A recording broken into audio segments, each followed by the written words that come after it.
Awesome. So again, I just wanted to thank everybody for showing up today. And I'll introduce myself. I'm McKenna Armentrout. I'm the Community Wildfire Forester with Oregon Department of Forestry. And to get going, I just wanted to give you all a little bit of a project background and the reason that we're all here today. So this workshop actually started back in 2020 when one of my predecessors worked with Long Tom Watershed Council to apply to the landscape scale resiliency grant, and the main purpose of them applying to that grant was to increase the pace and scale of oak restoration through working with agency partners, and then with motivation to also increase fire resiliency across landscape, because oftentimes those two pieces of work go hand in hand. And with that, ODF wanted to work with partners to also merge our objectives with other agencies. So one of our big objectives is hazardous fuels reduction, and again with oak restoration activities, that's often a big part of it. So we just wanted to create a more smooth way to work with partners to help out landowners reduce their fuels on the ground while also restoring oak and conserving oak habitats that are important to the South Willamette Valley. And with that, there was a lot of help from agency partners throughout this whole entire project up to this workshop. Some of the project partners that helped with the helped out were Long Tom Watershed Council was a big one, and then to name a few, Natural Resource Conservation Services, OSU Extension, ODF and W, and just many others. So I just wanted to say thank you to all of those agency partners for all the work that you did throughout this project up until this point, because you were a big help. And so the main part of today's workshop is actually going over the oak management plan template that was developed specifically for the South Willamette Valley. Long Tom Watershed Council kind of spearheaded developing that template along with help from all of our agency partners. So that's why we're here today. If Abby, do you have anything else to add? Okay, awesome. So with that, I will hand it off to Lindsay McClary, and she will go over some cultural significance behind this project. Good morning, everybody. My name is Lindsay McClary. I'm the Habitat Restoration Ecologist for the Confederated Tribes of Grand Ronde. And I just want to acknowledge my colleague, Anna Ramphin, who is the Natural Resources Specialist here with the Confederated Tribes of Grand Ronde. So a little brief history. The tribe is a confederation, which means that folks were uprooted from their homelands and concentrated in the Grand Ronde area. Our ceded lands stretch from southwestern Washington all the way to northern California. So historically, since time immemorial, the tribes that make up Grand Ronde have been the historic land managers of the Willamette Valley. Cultural burning was something that was very important to us, and that's well known for the Kalapuya people. In this area that we're on today, we are in the area of the Long Tom band of the Kalapuya people. We will talk a lot about oaks, and oaks could not be overstated as important to the tribe as a cultural food source. The valley was historically burned by the Kalapuya people for plant management as well as animal management. And specifically, landscapes were burned on an interval between 5 and 15 years to reduce encroachment, keep the prairies free of other trees and shrubs. And then more locally, in smaller areas, cultural burns were done to not only mast acorn trees to produce acorns, but also for cultivating. And so if you burn small areas underneath oak trees, that smoke will rise into the canopy. The acorns that are infested with insects will fall first. Those are swept off to the side, and then you have a clean slate for all of the viable acorns to harvest after that. We are going to take a look at some of the project sites that we have worked on at Rattlesnake Butte here. Again, in the homelands of the Long Tom band of the Kalapuya. This is a historical area for not only a village, but Camas and other berry harvesting in the spring. And the Kalapuya people lived in seasonal rounds where they would harvest different plants and animals during different times of years, during different seasons, and then move on, such as like huckleberry up in the higher lands during different times of the year. We couldn't do this without partnership, so we're going to look at some of the habitat restoration that we've done on Rattlesnake Butte, historic homelands to the tribe, and yeah, I'm excited to kind of show some grant projects and highlight some project partners that we're going to look at later today. So with that, I'm going to hand it off to Jared. I'm just going to go over a little bit the wildlife associations that I use for oak habitats to try to get landowners jazzed about doing oak restoration. Acorn woodpeckers here, everybody knew that. So I a lot of times start with food. And so for acorns, of course, there's the charismatic acorn woodpecker seen here with its greenery. Some other charismatic species like wood ducks and black-tailed deer, western gray squirrel, which did everybody hear that just like last week got listed as endangered by the state of Washington? So something to keep our eyes on. Then move on to insects, and it's really insects that drive bird populations. You can see the wasp galls there, but oaks actually are host to maybe more insects than just about any other plant in the Willamette Valley. So hugely important for birds. Here's a couple species, brown creeper and white-breasted nuthatch. For those of you who don't know the difference, I will let you deduce between those pictures. And these guys like to glean bugs out of the bark. So they really like bark that is deep, thick with lots of crags in it and whatnot. Moving on, here's the birds that glean insects from the canopy. We've got the resident Hutton's vireo, and then a kind of a mid-range arriving bird during migration is the black-throated gray warbler, and then the late arriving western wood pewee. There is a special food that's provided to western bluebirds. They probably would not be able to persist very well in the Willamette Valley without mistletoe berries to get them through the winter.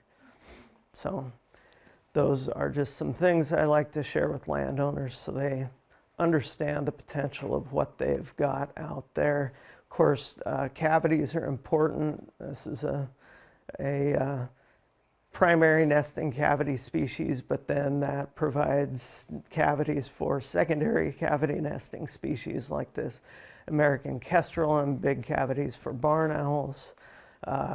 Here's a wood duck that's not even coming out of an oak tree. I couldn't even find a picture of one sticking its head out of an Oregon white oak. And then, of course, hooded merganser. Back to the nuthatch and the bluebird. So super important for all these oak-associated species. And then I'm going to finish up here just kind of to round this out. You can see that cleared piece of oak habitat. All these oaks were basically putting all their resources into the race for the sun. They're not making side branches, not a lot of opportunity for cavities, not many acorns being produced. And then, whereas if you get a big, wide branches, those trees are going to produce more acorns, have more lichens and mosses that are important substrate for insects. And so that's why we like big oaks. I should mention their photo by Joe Staff. That is not the John Doe equivalent of a U.S. Fish and Wildlife Service person. The it's actually a photographer named Joe Staff. So I'm gonna leave it right there. So I'm Tom Snyder. I'm the district conservationist for the Natural Resources Conservation Service in Eugene right now. I'm also, for the short term, don't mind her. I'm also, for the short term, also the district conservationist in Lynn and Benton County for the next couple of months. And I feel like I spend most of my time trying to talk people out of doing oak, woodland, and savanna restoration. Just because, and it's a big commitment, and you're almost changing what the land use is. And once you open up that habitat, you can expect all kinds of unsavory things to take advantage of that open space in there. And if you don't have a plan for how you're going to maintain that and manage that moving forward, I would recommend to not do oak, woodland, and savanna restoration. So oak habitats are disturbance dependent, meaning you can't just do it and go, well, my work here is done, and walk off. It's a never-ending process. It's constant management and maintenance, and you have to gauge the landowner's capacity and ability. They might be really motivated, super excited about it, but what capacity do they really have? Do they have the necessary equipment? Do they have the time? Do they have resources to hire that if they don't have their own equipment? And so kind of a strategy for maintaining these habitats, one thing that, you see cows in the foreground here. This, the oaks behind there, that is a restoration that I was involved with. So using cows as your management strategy, it's not fire, that's what shaped the landscape. But the thing with livestock grazing, well-timed livestock grazing, that's not overgrazing, but well-timed grazing, helps to provide that disturbance. And the thing I like about grazing over mowing is that you don't get that thatch buildup. So if you just mow and mow and mow and mow, you're going to get grass thatch that builds up in that field, and that's going to suppress some of the wildflowers that we're trying to get to come out of this project here. Thanks, Abby, for this picture. I really like this picture. So this is how oak habitat was created in the first place. As Lindsay said, longer than anybody can remember, this is how the Willamette Valley was managed. And this would be the ideal way to continue managing them. Fire, everybody recognizes, is the best case scenario, but there's a lot of fire's scary, not everybody wants to do it. There's the liability issues, there's the timing of it. NRCS, we plan fires every year, and I think, what, Kelsey, 25% of what we plan gets actually burned? Maybe 50% on a good year? If we're lucky, yeah. Yeah, so anyway, it's not, while we would love to do that, you can't totally count on it. So the oak habitat does make for a more resilient landscape when you're talking about fire. That's not necessarily our primary focus of why we're doing oak habitat restoration, but that is certainly one of the side benefits to it. So NRCS, our funding for oak habitat restoration, we're focused on preserving some quality existing habitat. So in our funding, we don't have funding for planting oak trees because you're not going to have a beautiful oak tree for 200 years. And I think we are better off looking for trees that aren't as far gone as this one, that already have that size and the desirable shape, and doing what we can to preserve those legacy trees that are still across the landscape. Because I think we're going to get a lot more habitat value out of this in the near term than we're going to get out of an 18-inch bare root oak tree that somebody puts in the ground or growing from acorns. I've heard acorns are, you get that nice tap root, whereas when you plant a bare root, they trim the roots so you get the right root to shoot ratio, and then that tap root, as you guys know, splits off, and it's a little more shallow. So I've heard that the planted oaks aren't as resilient to drought as oaks that have come from acorns. But anyway, so if somebody wants to plant oaks on their property, I just tell them, well, go find some acorns and pretend you're a squirrel and make little squirrel caches everywhere and put a few acorns in every hole, and see what happens. And you might get some up, you might get a bunch, you might get none, you know, but over time, if you just keep pretending you're a squirrel out there trying to get it going. What I like about this picture, I mean, it's a really sad picture. I mean, we can all recognize that. But we got this beautiful oak tree right in the middle, and we've got all this reprod around it. I mean, this reprod, 40 years old, maybe, has been able to shade out this 200 to 300-year-old oak tree here in the middle, and I feel like our oak habitats right now are at a tipping point where if we don't do something now, this is what we're going to see across the landscape, and we're going to lose those old legacy trees. And maybe our great-great-great-great-great-grandchildren will benefit from the oaks that we plant right now. But if we can save these, I think that's going to benefit folks a lot more in the short term. So an oak savanna versus an oak woodland. A savanna is a grassland with just a few oaks out there. A woodland is roughly 50% canopy cover. And it's not an exact science. There's certainly a lot of art to this oak restoration, you know. This is just a picture I took, you know, looking straight up into the canopy. I felt like this was a pretty good oak stand. And when you look across the stand, it can be somewhat deceiving because you look around and you're like, wow, I took out a bunch of trees, but then you look up and everything's still touching. I would say this is even little more dense than the ideal situation, you know, if you're thinking 50% canopy cover. But the point of this picture is that, you know, we're looking, botanists drive me nuts. They're always like this. And I have to say, hey, look up, you know. So this is really important too, to look up and figure out where you are in the landscape and are you accomplishing your objectives? And yes, that's a really cool flower right there, but have we met our objective? You know what I mean? So this is another oak restoration, and what I really like about this picture is that you can kind of see the structure. You can see how the oaks are pretty widely spaced.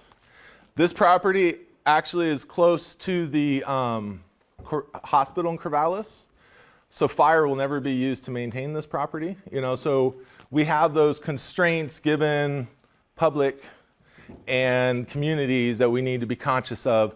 So, you know, there's other strategies, but it's pretty open.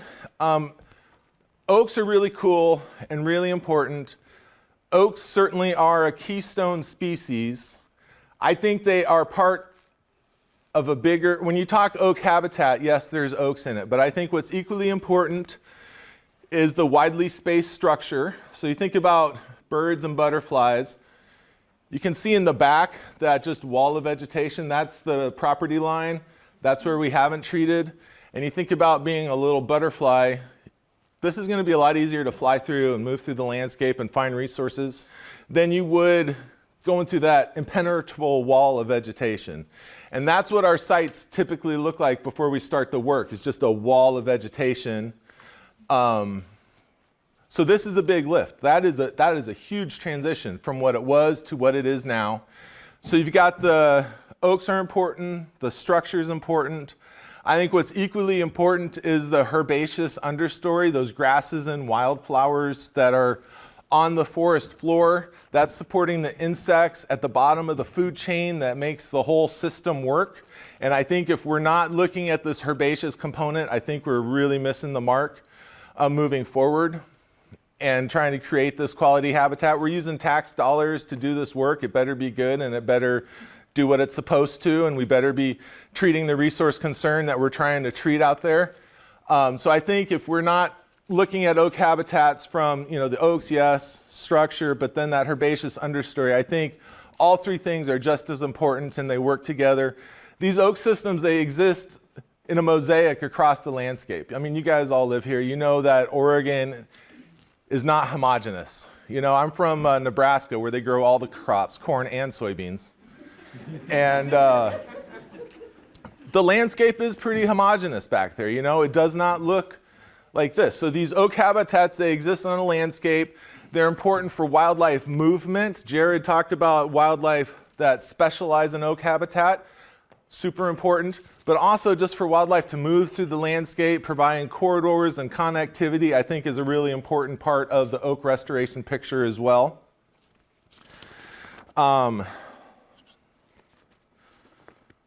So, as I mentioned before, oak restoration is a heavy lift. It's a big change.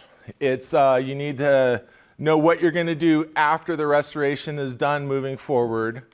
My biggest fear is that I'm going to send a landowner down a road and I'm going to make the property worse than it was before I got out there. So if you look at this, if this landowner did nothing else, within 5 years, the whole understory is going to be solid blackberries. They come right back without doing some kind of maintenance out there. The only non-chemical way I know to control blackberries is to put shade on it. You know, and so if we go from an impenetrable wall of trees with lots of shade to this open habitat and the landowner isn't prepared and ready to manage that, then I did them a disservice and I made their property harder to manage. And so that's something with this oak restoration. I mean, we're all fired up about it. It's super cool. We want to see it happen everywhere it can happen. But we got to think about people, and especially when you're working on private lands.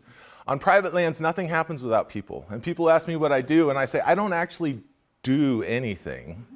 I facilitate for other people to do the work, you know? And so we can't forget, we're trying to restore this, but there's certainly a human and a people component, and we need to build those relationships with people and think about, are we making these people's lives better?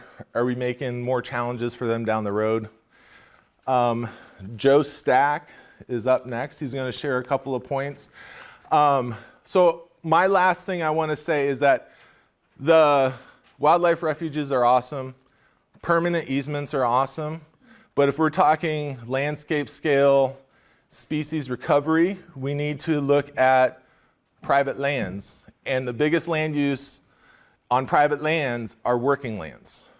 And I've spent my whole career trying to say that, you know, it seems like a lot of folks I've encountered think, okay, we're doing agricultural production or we're doing wildlife habitat. And I spent my whole career saying, no, we're doing wildlife habitat in the framework of agricultural production. And if we can't figure out how to have productive lands and conserve species and preserve habitat, I don't think we're going to move the needle. So I think we need to think about, you know, the people again that are trying to make a living on this land. How can we accomplish their goals while accomplishing the habitat goals simultaneously? It's not this or that, it's this and that. And I think that's what we got to start thinking about. And Joe, you're up next. My name is Joe Stack. I'm with the Oregon Department of Fish and Wildlife. Excuse me, Joe, don't mind me. I am the regional habitat biologist for the South Willamette. And yeah, so Jared and Tom both kind of set it up well for me. We here with ODFW, we have what is called the Wildlife Habitat Conservation Management Program, or WHCMP. What that is, it is a tax-based program. So for properties that are zoned farm or forest, they're able to get away from that and put their property in for wildlife habitat. Some counties participate, some counties don't. Locally, Lynn County does not, but Benton, Polk, Marion, Lane, Douglas, they all participate. So it's a good program. It's a good program for landowners who have oaks on their property or other habitats, and that they want to set it aside and manage it for wildlife. Specifically, you know, a lot of times we get calls wanting to set property aside for ungulate species. Those are kind of the obvious, but the species Jared mentioned, those conservation strategy species, those are the ones that kind of get overlooked. Those are the, you know, some of our important ones that we don't have a lot of protections, at least within state land code and other measures where we're protecting oaks specifically. Within ODFW, many of you have probably heard of the Oregon Conservation Strategy. That's a good tool for landowners, other agencies, partners, land managers to look at. It's got a lot of information. It's a great way for people to kind of see where are conservation opportunity areas. Those are land areas that were mapped. You might be able to get a sense of where some of these oak habitats are now, or maybe were, or what priorities might exist within where your property falls. Another new product would be the Priority Wildlife Connectivity Area. That's kind of taking kind of the top 1% across the state of where animals are moving and setting those spots, well, not setting them aside, but highlighting them and saying this is what is important. A lot of that falls within riparian or oak habitat. So again, we're looking at those very important habitats for a number of different species that can benefit from that. And then we have our strategy habitats, oak being one of these strategy habitats that's very important to look at. And so, as kind of Tom brought up, to protect oak, it's kind of, it's not just management lands, it's not just conservation easements. It is kind of these private landowners. But in terms of our tax incentive program, not every property is the same. We have kind of our priorities that we are looking at, that we're wanting to take on certain properties, that might have good connectivity, might have certain acreage sizes, might have existing oaks on it. Those are going to kind of rank higher as we're looking for what properties we're going to want to take on within our WHCMP program.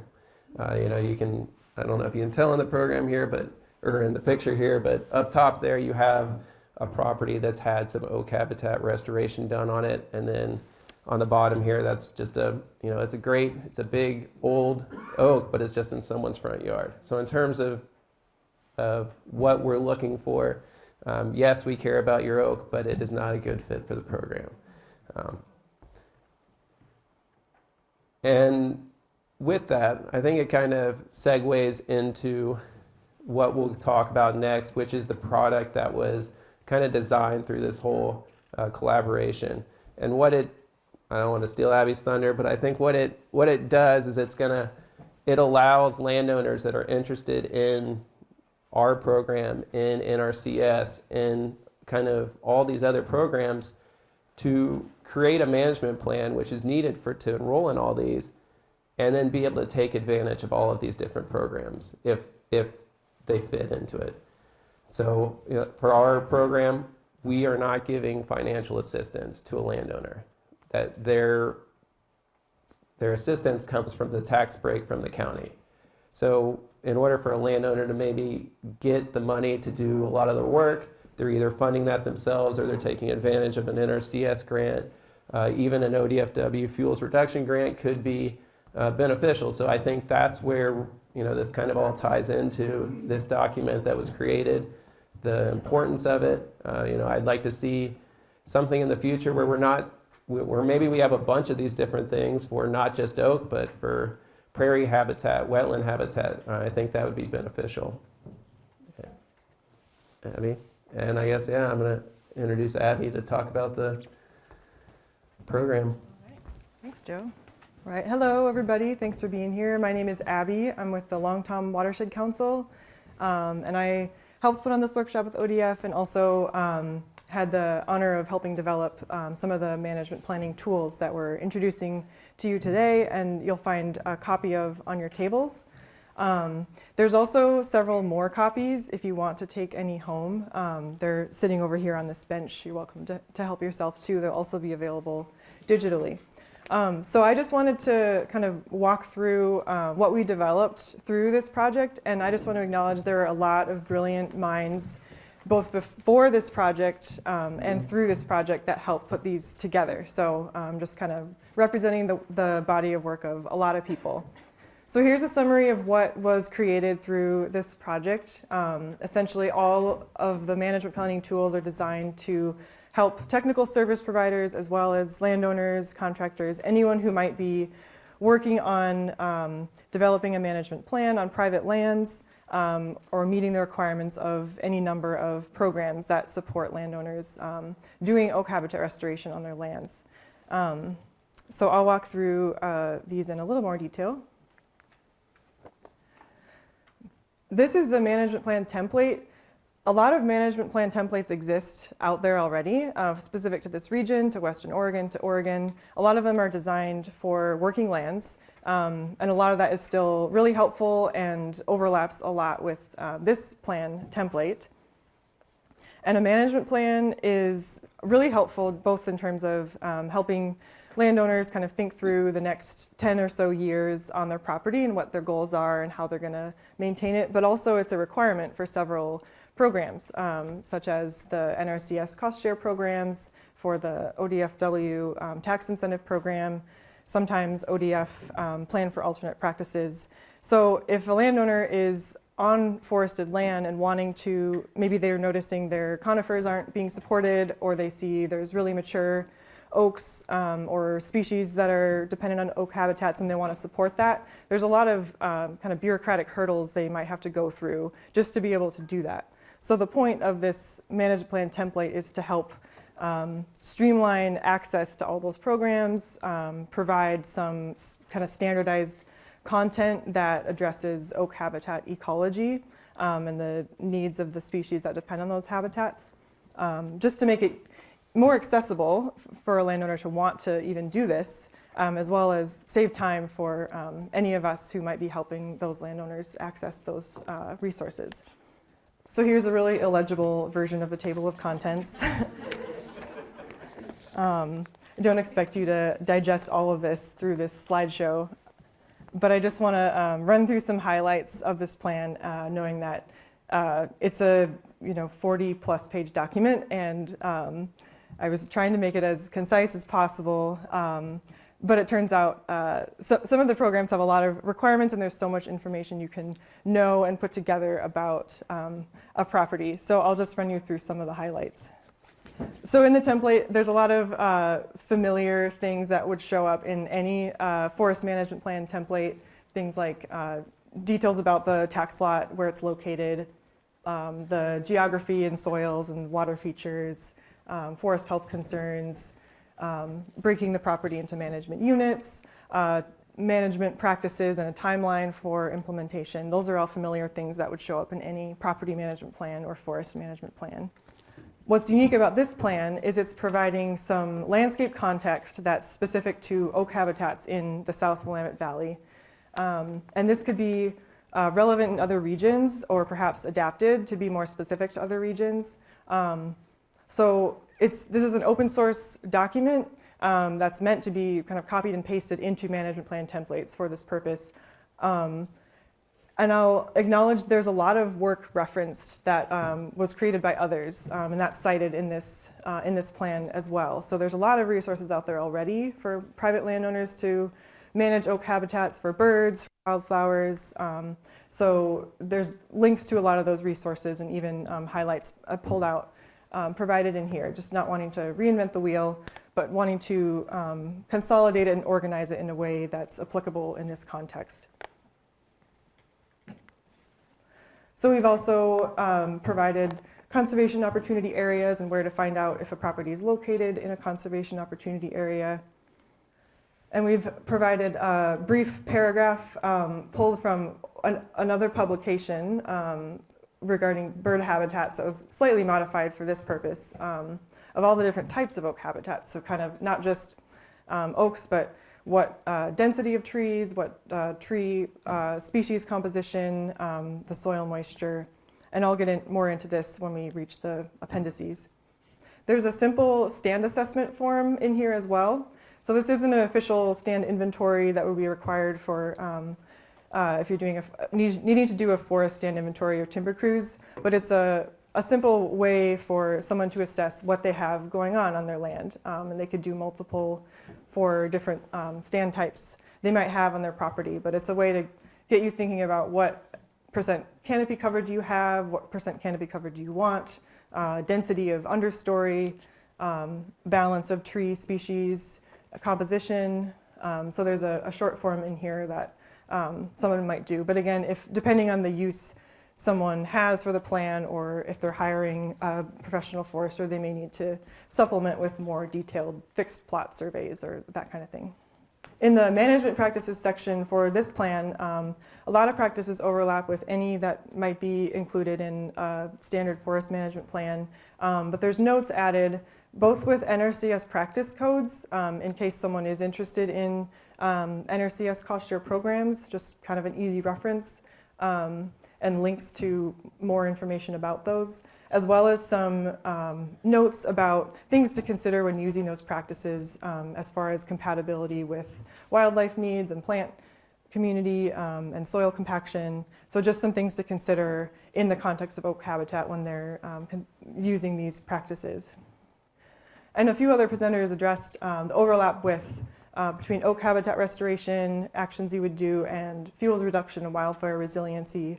So there's a section in here giving an example of a fuels treatment prescription and how it might overlap with oak habitat goals. So things like leaving mature oak trees, considering the desired density of trees based on the type of oak habitat that is existing there.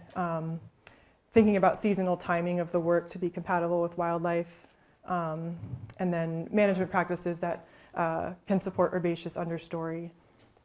And then we've also briefly addressed some of the tax and economic considerations. It's not as straightforward for a working landowner to see how they can make their livelihood in an oak habitat. There's not a clear market for timber. So that's definitely a consideration that a lot of folks have when they're thinking about whether or not they can support this on their land. So we've just given a brief mention of things they might need to consider, like their zoning. Do they need to look into the alternative tax incentive program to make sure they don't have a tax repercussion? Do they need to work with ODF on a plan for alternate practices? Things like this that they may need to consider. So finally, there's some appendices, which are mostly what you have on your table, that outline in a little more, hopefully visually appealing way, the oak habitat types, species of conservation concern that occur in South Willamette Valley oak habitats, which of course is always changing, but there's a date on that, so at least you know when it was last updated. That can be hard to find in a consolidated place.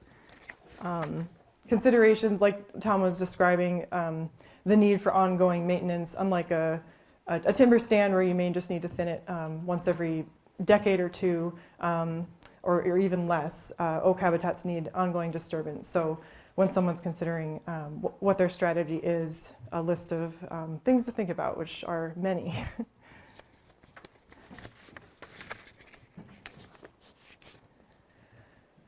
So again, yeah, these are meant to be shared. Lauren's going to talk about where you can find them and a little more detail of how to access information online. But please feel free to take one home with you, any copies of any of these materials, and happy to answer questions. Of course, as soon as you publish a thing, it's going to become outdated, so I hope that this can be a living document that can be used and modified for any purpose on private lands, developing management plans, copy and paste sections of it that are relevant, use it as is. The ultimate goal being that there's some kind of cohesive, organized, coordinated way of tending to the landscape that bridges both kind of conservation priorities and working lands and the needs of private landowners. Thank you, and I will pass it off to, do you wanna? Okay, McKenna. Just really quick, we were just gonna mention this process flow chart. You'll find a copy on each table. And basically it just gives information on the, I guess it kind of just gives a workflow of the steps that a technical service provider might take when working with a landowner. So kind of just gives some steps to consider when you go out to a property and do a site visit, and what you would do if they were interested in oak, and kind of what direction you would point them in depending on the conversation and how it went. So you'll find those at your tables. Feel free to look them over. Pass them around, and if you have questions, feel free to ask one of us. So, yeah. And now Lauren. Good morning. My name's Lauren. I work for OSU Extension, and I'm the local forester for Lane County. And I'm just going to talk to you today a little bit about our Oregon Forest Management Planning website. It's a collaboration of the Partners for Forestry Education. And the website, which you cannot see, I apologize, is OregonForestManagementPlanning.org. And so this is where there's the Partners for Forestry Education, which I think most agencies in the room are belong to. It's a place where it's like a clearinghouse for all the resources that can help you put together a management plan. And it's any type of management plan. And so after chatting, we thought that this would be a really good place to also house these materials so that you could go to one place for any type of management plan that you are looking to write. And so this is the homepage, and there's a new tab, which is called Fire Adapted Oak Landscapes, that you can click on when you get to that website. And it'll take you to the page that specifically houses all the resources that Abby and others are talking about today. And so this is just an introductory paragraph. And then as you go down, you find a link to the management plan, the Word document that's fillable online, as well as additional resources that you can download to access a lot of the ones that are on your table.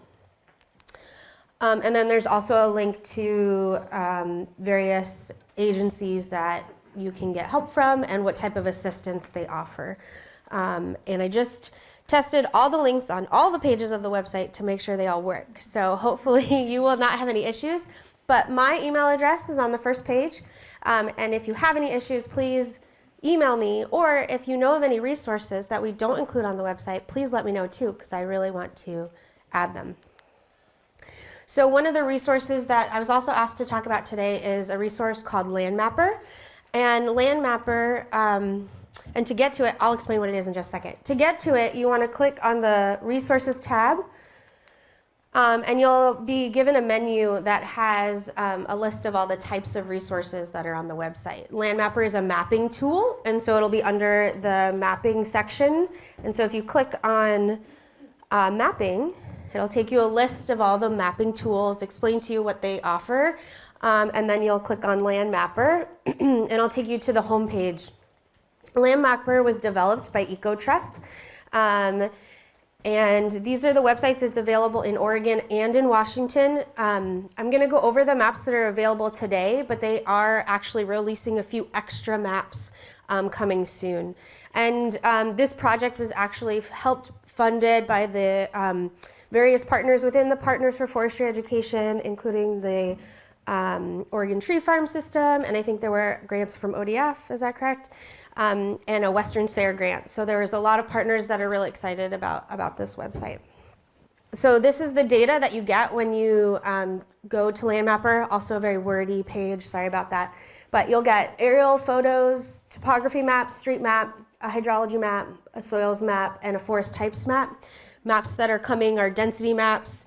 Well, I can't remember now what the other ones are, but you'll be excited to see them when they come. And then you'll also get attributes like how many acres the property is, the elevation, legal description, fire districts, watershed zoning, the things that go in sort of the first page of the management plan.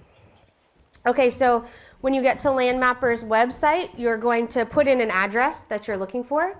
You can also zoom around the map to find it if you don't know the address or you don't have one. You can also put in coordinates if you have them. And then you click on the parcels that you want to include in the maps that you have. So you can click on one parcel or multiple parcels, and it'll connect them into the various maps. Then you hit next. And then you click generate maps, and it'll generate the maps for you. And so I picked a random property, so sorry if maybe some of you might know it. Sorry if it's yours, I didn't mean to. But this is the aerial photo map, and it starts, it has the acres and all those attributes up on the first page. And then I'll give you a clean aerial photo as well. This is a street map, and this is based on these maps that were created were based on the Unified Management Plan. That was a collaboration of all the agencies that wanted to make sure that when you write you can write one management plan and receive funding and assistance from all the various agencies. So all these maps are the maps that are required for that Unified Management Plan. This is a terrain map, just letting you know what they all look like. Hopefully you've seen them before. A streams map, and this is streams data that's given to us directly from ODF, or not me, EcoTrust's website. Soil types map coming from the Web Soil Survey, information from Web Soil Survey. And so it gives you the map, and then also soil descriptions. Just this basic data. It doesn't go into any more detail than this, but it'll at least give you site index, drainage, and how much acreage that soil type is. And then this is the forest types map. This map is created based on modeling that EcoTrust has developed. And so they have done some ground truthing, but not a ton. And so just know that you might see differences in these maps than what they produce online. And so just to know that these are based on models and not ground data. But it's still really useful if you need a general idea. And then they come with descriptions as well as what type of forests they are. And so that's all the maps. And I'll pass it on to Sarah. I'm going to transition us a little bit from kind of the on-the-ground management strategies and talk a little bit about partnerships and investments. And this is in preparation for next. We're going to have a roundtable where people are going to share about their own programs and what they're doing to kind of bring the different pieces of conservation together. And so I work for Pacific Birds Habitat Joint Venture. People that have worked with me for 10 years don't know what that is, so I'm going to take the opportunity to say it real quick. Joint ventures blanket the U.S. We work to advance habitat on the ground for bird habitat conservation. We work in the realm of partnerships and capacity. So we have two programs, coasts and forests, and under our forest program, we focus on oak and prairie from British Columbia down to Northern California. There are a lot of partnerships that have sprung up, the forest collaboratives, oak and prairie collaboratives, and the one thing they all have in common is a lot of different people at the table, and that's kind of why we're all here today. We have state and federal agencies, we have conservation districts and watershed councils, we have agricultural producers, private landowners, tribes, First Nations, and Indigenous peoples, we have land trusts, lots of NGOs in the oak world, that's TNC and Lomacotsi and Klamath Bird Observatory. And then we also have, like extension offices and different people within academia producing awesome science. So for the oak and prairie partnerships, there's a lot of them. They actually blanket almost the whole entire Pacific Northwest. I saw our friends from BC, the Land Trust hat is online, I think. So, starting up north, we have one in British Columbia, we have one in the North Sound, we have an awesome partnership in the South Sound around Joint Base Lewis-McChord. We have one in the Portland metro region. We have the East Cascades Oak Partnership that crosses the Columbia River Gorge in Oregon and Washington. Here, we are in the Willamette Valley Oak and Prairie Cooperative that runs about from Yamhill County down to Lane County. Just south of us, we have some folks from the Umpqua Oak Partnership, that's mostly Douglas County. And then we have the Klamath-Siskiyou Oak Network, which is probably like the longest standing oak partnership. They've been around a long time, and they dip into California. So the Willamette Valley Oak and Prairie Cooperative, along with a couple of the other oak and prairie cooperatives, got funded through OWEB for one of the Focused Investment Partnership Planning grants back in 2017. And so a lot of people were involved in that effort. We got together, we talked about strategies, we talked about threats, and we developed what is called the Conservation Concept Map, which is on your table in that appendice document. So the Willamette Valley 30-year conservation concept map, the areas in red are the core conservation areas. Rattlesnake is one of them. You can see it on a zoomed in map online if you would like to. The yellow is more like the opportunity-based conservation areas where we are hoping people are going to focus their conservation work. And so this got done in 2020, and since then, we've been using it and the other mapping efforts and the other planning efforts across the state to really focus investments. And so Jared might talk about this later, but one example is Greenbelt Land Trust uses that map to guide their conservation strategies moving forward. Also, the Fish and Wildlife Service is using that, picked up that map and that strategic plan because it was made by all the partners in collaboration, and is using it to guide their newly approved land protection plan. This is an example of the East Cascades Strategic Action Plan. They also have an amazing mapping effort that's using, that Columbia Land Trust and others are using to guide their investments. And like, there's been a ton of investments in the last 2 years. And this isn't just IRA money, this is investments from OWEB, this is investments also from IRA, but also investments from NRCS. So you can see the Department of the Defense is putting money, $2.4 million, into that Sentinel landscapes around Joint Base Lewis McChord. The East Cascades Oak Partnership has pulled in $7.1 million from OWEB and $2.5 for Yakima Nation from the America the Beautiful funding pool. OAT, Oregon Agricultural Trust, in combination with Grand Ron and Long Tom and many people in this room, they just got word they got awarded $9 million through NRCS's RCPP program. And then down in Southern Oregon, they've had a long history of investments through RCPP for their Oak Partnership, but also just recently they ranked #1 in the last OWEB cycle for $7 million, and an additional 2.5 through the America the Beautiful last year. So $30.5 million, and that's not counting like ODF's investments and EQIP investments and all the other ways that money are coming into this system. And so kind of stepping this even up farther, all of these partnerships are coming together to do a variety of things at the state and multi-state scale. And so some of you may have seen in 2017, we had a cool thing that was called Prairie Oaks and People Conservation Business Plan. It laid out where investments was needed. Well, we like way underestimated what those investments should be. So version 2.0 is looking really different, and it's going to be coming out in a couple months. And I'll talk about Year of the Oak in a second.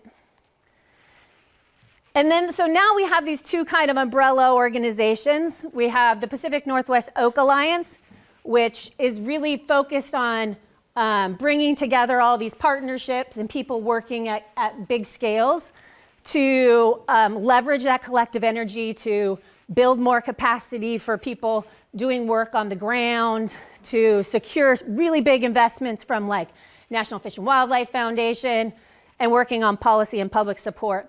And then for those of you that aren't involved yet, the Cascadia Prairie Oak Partnership is also an umbrella that works across all these organizations, and they really focus on information transfer and technical resources. They have an amazing technical resource library online where you can pull papers and guidance. There's a listserv that you can bounce questions off of, which is amazing. But Year of the Oak. So Year of the Oak is going to start, it's going to last for more than a year. It's in the natal phases, but what it's going to do is it's going to build awareness across mostly Oregon and Washington, and it's supposed to be just a fun, not a lot of work, communications campaign where we're going to just celebrate the work of everybody doing oak and prairie conservation work throughout the region, so that when we start asking for these other larger investments, we can say, look at all this awesome work that people are actually doing, and showcase it. With that, I think we're launching into the roundtable.